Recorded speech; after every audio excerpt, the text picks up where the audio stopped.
రంగారెడ్డి జిల్లా ఇబ్రాహీంపట్నం మండలం పొల్కంపల్లి గ్రామం మన్యగూడలో జక్కుల కిషన్ అనే వ్యక్తిని హత్య చేసి ఓ ప్రైవేట్ వెంచర్లో పూడ్చివేసిన ఘటన ఆలస్యంగా వెలుగులోకి వచ్చింది. బంధువులే హత్య చేశారని వారిని అదుపులోకి తీసుకొని పోలీసులు దర్యాప్తు చేస్తున్నారు.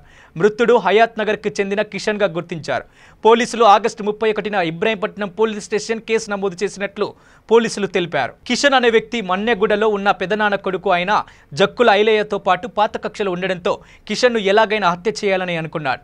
సెప్టెంబర్ 31న కిషన్ తన స్కూటర్ పైన రాయపోల్ నుండి వెళ్తుండగా ఐలయ్య తన బంధువులు నరేష్, సురేష్, కృష్ణ వాళ్లతో కలిసి కిషన్ను గొడ్డళ్లతో వేట కొడవళ్లతో అతి కిరాతకంగా నరికి చంపి పెట్రోల్ పోసి తగలపెట్టి మన్యగూడ గ్రామం పక్కన ఉన్న ఒక వెంచర్లో పూడ్చిపెట్టారు. ఐలయ్య కూతురు జక్కుల మీనాక్షి ఈ నెల 6వ తారీఖున ఇబ్రాహీంపట్నం పోలీస్ స్టేషన్లో మా నాన్న మిస్ అయ్యాడని మిస్సింగ్ కేసు కూడా నమోదు చేయడం జరిగింది. అనుమానితులను విచారించగా విషయం బయటికి వచ్చిందని ఏసీపీ యాదగిరి రెడ్డి మీడియాకు తెలిపారు. దీని పేరు అరుణ్ మందు ఆపించింది తీసుకుపోయి వాళ్ళ డాడీ మందు ఆపిండు. మందు ఆపి ఆ శేఖర్, నరేష్ అని వాళ్ళిద్దరూ ఫోన్ చేసిందంట. ఫోన్ చేసి పిలిపించారు. రాత్రి 10:30 వరకు వాళ్ళ ఇంట్లో సాయంత్రం 4:30కి వెళ్ళినాడు. నైట్ 10:30 వరకు అక్కడనే ఉన్నాడంట. అయితే వస్తే శేఖర్, నరేష్ అంటారు ఐలేకి ఫోన్ చేసి వీళ్ళకి మధ్య నుండి ఏమైంది తెలియదు. ఫోన్ మా దగ్గర కాల్ రికార్డింగ్ అవుతుంది. దాని ద్వారా ఇప్పుడు తెలిసింది మాకు. ఎన్ని రోజులు అయింది ఆయన ఇంట్లోకి వెళ్ళి? 31వ తారీఖు 4:30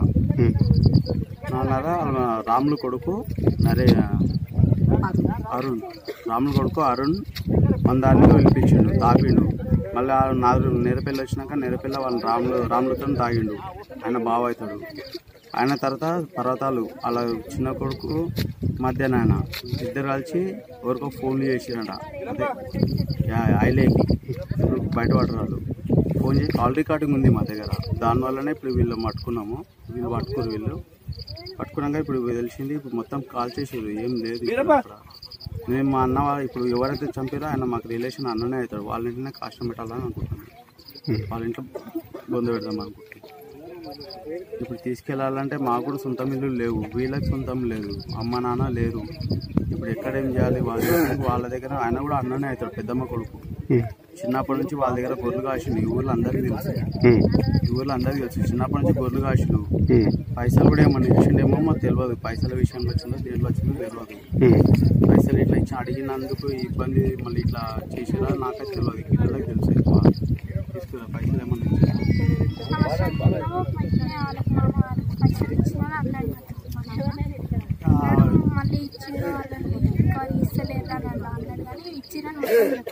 దానివల్ల కూడా ఏమైనా మనసులో పెట్టుకొని ఊకు అడుగుతున్నాడు అన్నట్టు కూడా చేసిరన్నట్టు మాకు అనిపించింది. కాల్ రికార్డింగ్ వీళ్ళు మూడు ఫ్యామిలీలు కలిసి చేసేది ఇది.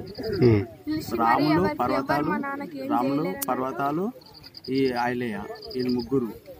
ఐలయ్య పిల్లలు ఇద్దరు ఉన్నారంట. సార్ వాళ్ళు చెప్పారు 7 మంది ఉన్నారని చెప్పారు. 7 numbers ఉందని చెప్పారు సార్ వాళ్ళు.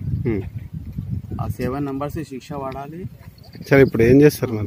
మా అన్నని ఇప్పుడు అక్కడనే వాళ్ళ దగ్గరనే బొంద పెట్టాలనుకుంటున్నాను.